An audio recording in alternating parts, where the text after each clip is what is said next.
Assalamualaikum and hi everyone. Thank you and welcome for joining our leadership program 2020.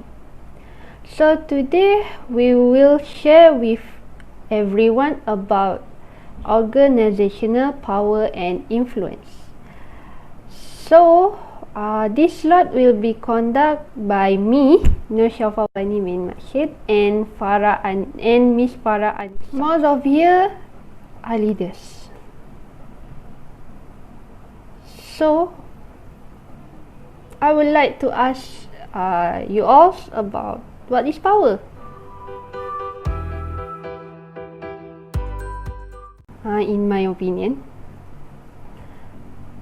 power is held by individuals as well as by groups. People tend to respond differently when they gain power, although some people use power altruistically. Others use it for more selfish motive. So let's take a look at power in organization.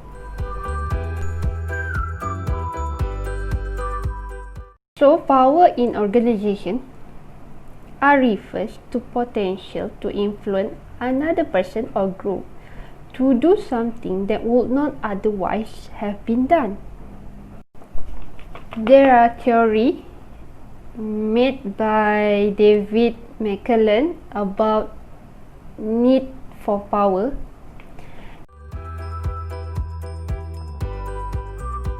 He initially expected effective leadership to be grounded in the need to achieve, but he found that the real driver of a leader's performance was the leader's need for power or desire to control and influence others or be responsible for others. He also found that an individual power need could be directed positively if leader could postpone immediate gratification and not react impulsively. He later called this leadership motive pattern a high need for power with high impulsive control and a low need for affiliation. So are you leader? Of course, right? Basically, we as a leader should have a leadership. But what is meaning the leadership motive pattern that David said?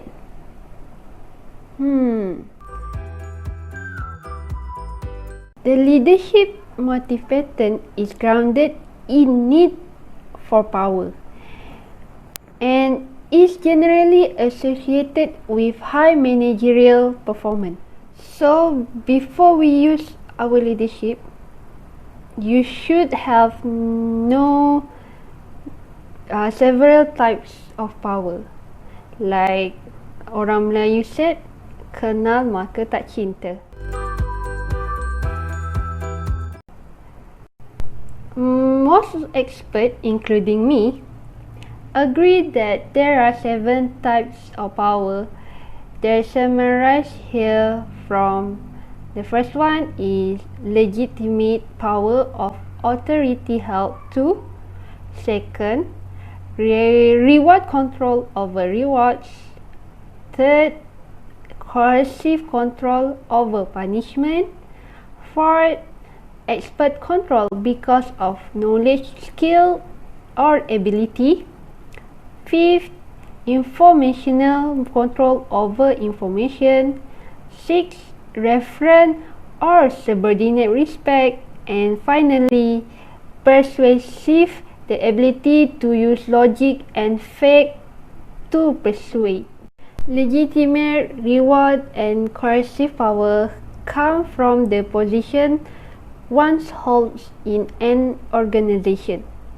The level of this power are greater for employees in higher organizational levels. Expert, informational, referent, and persuasive powers are types of personal powers. Managers typically have a formal authority because of their position, which gives them a legitimate right to ask employees to do things that are part of their job description. Organizational authority gives a manager position power, which is power based on one's position in the organization. So here, I would like to share with everyone about there are 3 types of position power. The first one is the power due to the one's job. Second, power due to control over rewards. And third, power due to control over punishment. Next is legitimate power. Legitimate power is a form of a position power based on a person holding a managerial position rather than anything the manager is or does as a person. Legitimate power is a formal authority the firm gives a manager to hire new employees, assign work, monitor employees' work, and enforce organizational rules. Subordinates comply because they believe that the managerial position gives the manager the right to make certain requests of them. So, in using legitimate power effectively, it is important to follow the proper channel of communication and to be responsive to subordinate concern. Your requests should be made politely and confidently. You must confident. And your authority to make requests should be clearly communicated. Next, reward power. Do you like reward? Of course, right? What is reward power? Reward power is also position power that involves the use of both tangible, such as pay raises and preferred work assignment, as well as intangible, like praise reward, to influence and motivate followers. Because rewards are such strong motivators. Of course, right? Who doesn't like reward? So it is important to monitor the positive and negative impact they have on employees' behavior. Clearly, if rewards are improperly used, they can decrease the motivation of employees who do not expect to receive them. To effectively use your reward power, offer attractive rewards which may different across employees. Make reasonable requests and ensure that the rewards you offer are viewed as ethical and not as bribe. Okay, not as a bribe. It is wrong. Lastly point in position power, if a manager has the ability to punish subordinate, he or she can use position power to coerce some ordinance to comply out of fear or because people want to avoid being punished. This is a coercive power. Punishment could be any undesired or negative consequence, including a reduction in work hours, undesirable shift, or a written or verbal reprimand. Threatening punishment can have negative side effects on employees, including stress, resentment, decreased morale, and retaliation, and can even cost the manager his or her job. Although it can produce behavior change, use coercion only when absolutely necessary. Use punishment only when you are certain of a violation helps to decrease employee resentment and retaliation.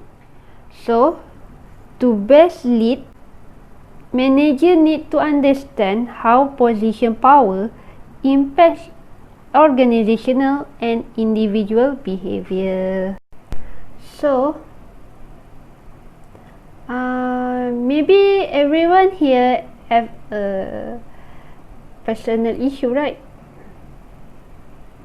So, how it can be encouraged to our leadership?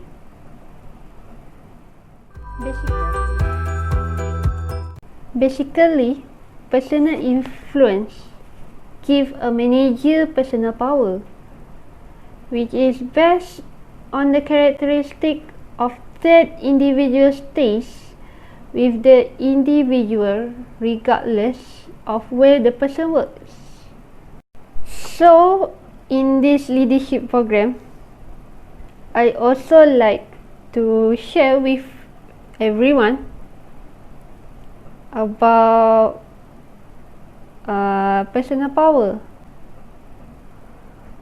There are 4 types of personal power that are based on a person's unique characteristic and that are independent of one's formal position in the organization. Power based on an individual expertise, power due to the control over information, power based on the respect of others, and power due to the ability to persuade. The first one is expert. Expert power is based on individual expertise in some area because an individual knowledge is the foundation of expert power. It is a personal power and can exist at any level of the organization. To enhance your own expert power, try to identify the technical expertise that is important to our organization, then enhance your own expertise in this area through formal training or on-the-job training. Next, control over information is informational power in addition to expert the specialist knowledge. Some people in an organization have to or able to control access to important information. These gatekeepers are able to exert power over others by providing or withholding information that others need.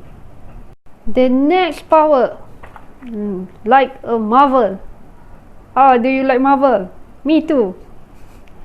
Okay, we back to our topic.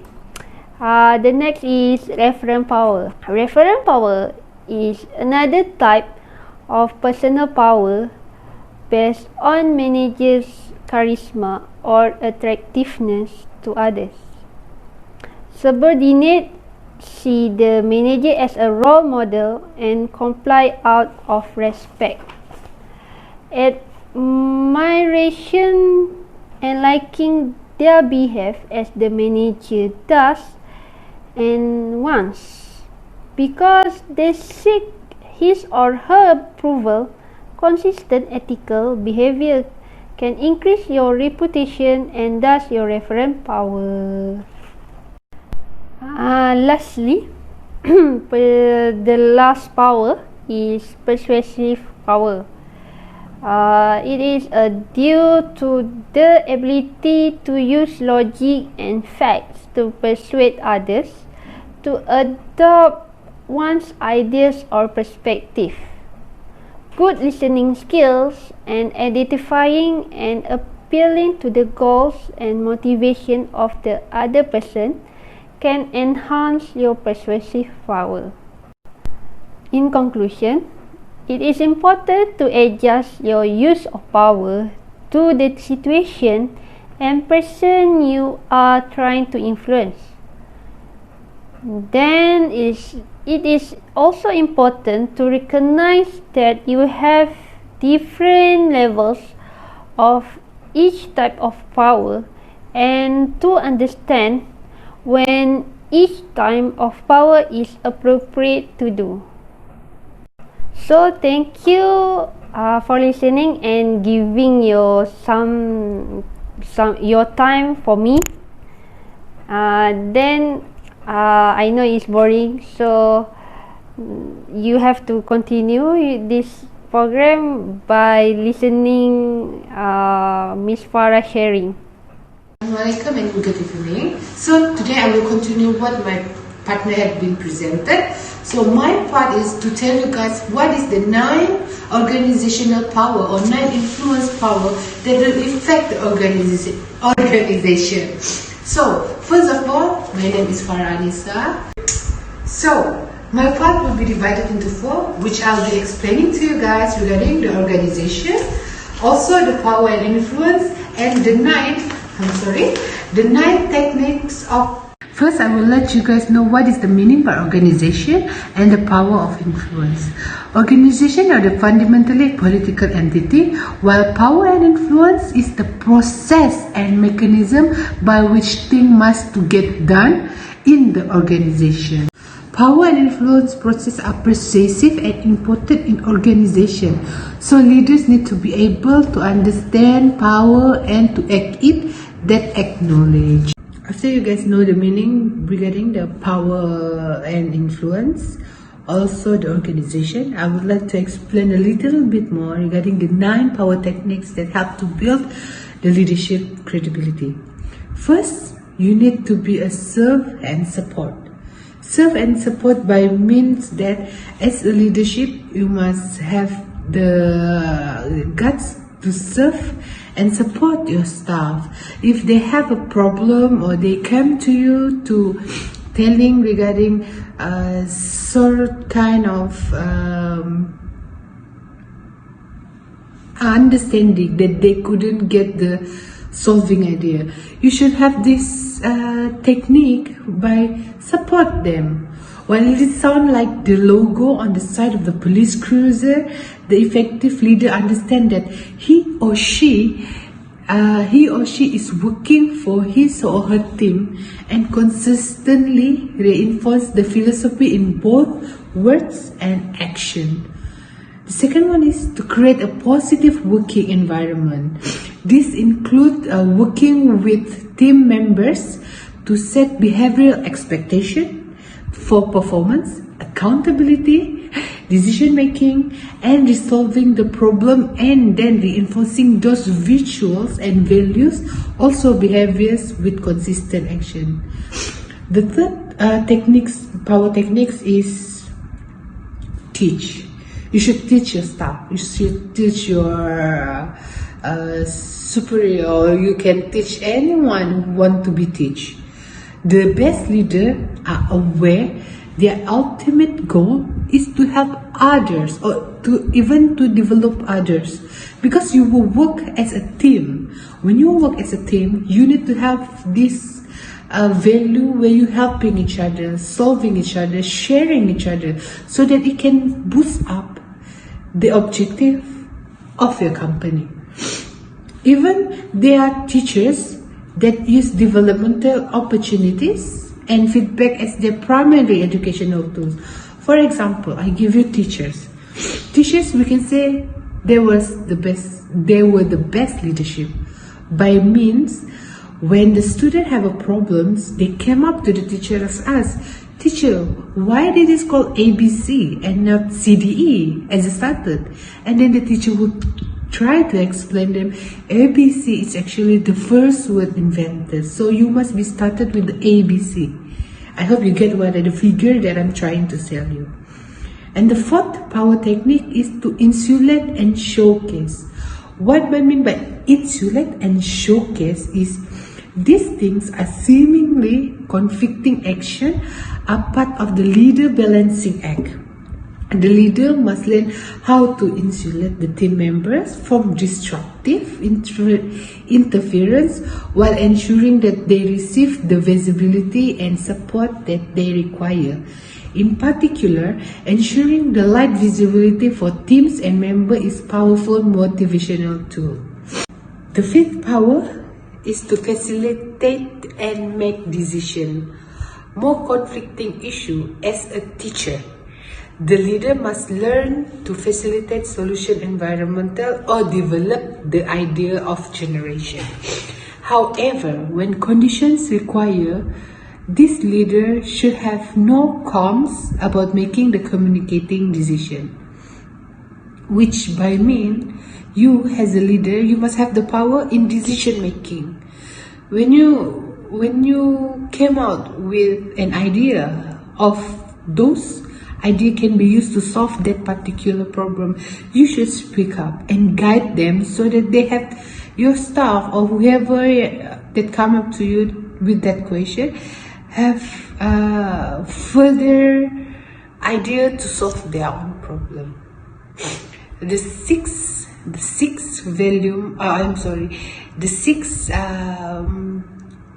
power technique is to communicate at the just right volume. It's easy for us to understanding whether this person is mad or is just trying to explain. When the person is asking, for example, can I have a coffee please? But you answer with, no, there's no coffee here. What is the feeling of the person who are asking you? They will feel like, huh? Why he's answering like that? So, communicate at the just right volume is important. So, it will bombard your team with the low value communicating, and you are a distraction if you replying to not the right volume. Offer too little, and you'll be accused of everything, including the Lindenberg kidnapping. The best leader work with teams and members to define needs and evaluate and improve communication effectiveness. The seventh power technique is to anchor communication in goals. Just like a CEO works to constantly integrate strategies and action in pursuit of creating value for customers, leaders ensures the team and individual goals are front and center and linked to the firm goals of objective. The eighth point is to dispense an accountability fairly. Play favorites or let underperformers slide, and not only will you destroy the team environment, you'll eviscerate your own credibility as a leader. Remember, everyone is watching. If one of your staff is as low performance, guide them. If one of the staff is too high performance, make them as a example so that the lowest one can be taught by the highest one, so they can both up with the same grade. They can move balancedly to provide the services that your company. You must remember, live by the coach Fredo. What does it mean? If the team succeeds, it is because of the team, because they work together. If it is fail, it is because of the coach. For example, a soccer player. If they can play in the field, that's because they were matched together in the field. But if fail, the coach he didn't instruct the team to play correctly. Seriously, effective leader don't look for scapegoats. So, as a conclusion, without credibility, your effectiveness is nil. Most people and most leaders are wonderfully ignorant of their perceived credibility. They try to impress others with their performance while they didn't teach the others with the low performance. Which means they only show off what they can do. They only show off, oh, I can do this, why you cannot do that. That is not a good example of a leader. Remember, you are being watched by your team closely. Mouth cannot shut. Eyes still see. So, as a conclusion, start understanding your leadership style. There's a lot of style. Encourage creativity, serve as role model, be passionate, and so on. Those leadership style can be concluded into one particular big atom. Those big atoms can boost up the leadership management of yourself, and you become the one true leader. That's all for me. Thank you.